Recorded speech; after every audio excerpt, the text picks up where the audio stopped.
দীর্ঘ ৮ বছর পর শুরু হয়েছে আইসিসি চ্যাম্পিয়ন্স ট্রফি। আয়োজক হিসেবে পাকিস্তানের সঙ্গে এবারের আসরে হাইব্রিড মডেলে হচ্ছে সংযুক্ত আরব আমিরাতে। টুর্নামেন্ট শুরুর আগে নানা উচ্ছ্বাস থাকলেও শেষ হওয়া ম্যাচগুলোতে গ্যালারিতে দর্শক উপস্থিতি তেমন দেখা যায়নি। তবে কি চ্যাম্পিয়ন্স ট্রফিতে আগ্রহ হারিয়ে ফেলছেন দর্শকরা? দক্ষিণ এশিয়ার ক্রিকেট মানেই বাড়তি উন্মাদনা কাজ করে দর্শকদের মাঝে। সোশ্যাল মিডিয়া থেকে খেলার মাঠ, সর্বত্রই ভক্ত সমর্থকদের উপস্থিতি থাকে অন্যরকম। তবে এবার ভিন্ন চিত্র দেখা গেল চ্যাম্পিয়ন্স ট্রফিতে।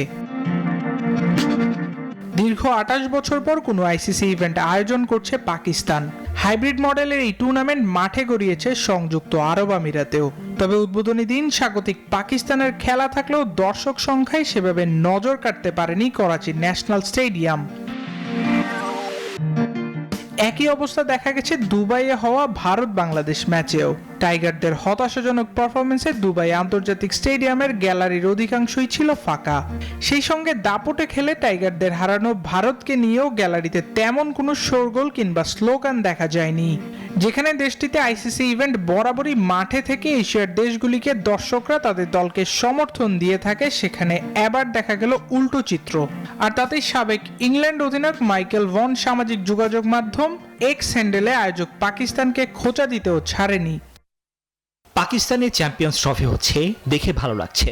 ১৯৯৬ বিশ্বকাপের পর প্রথম মেজর আন্তর্জাতিক টুর্নামেন্ট। তবে তারা স্থানীয়দের কি জানাতে ভুলে গেছে যে ঘরের মাঠে চ্যাম্পিয়ন্স ট্রফি শুরু হচ্ছে, সমর্থকরা কোথায়? তবে ২৩ ফেব্রুয়ারি ভারত পাকিস্তান মহারণে দর্শক উপস্থিতি বাড়বে তার বলার অপেক্ষা রাখে না। হাই ভোল্টেজ এই ম্যাচটি হবে ২৫,০০০ ধারণ ক্ষমতার দুবাই আন্তর্জাতিক স্টেডিয়ামে। আবরার আল দাইয়ান, নিউজ 24।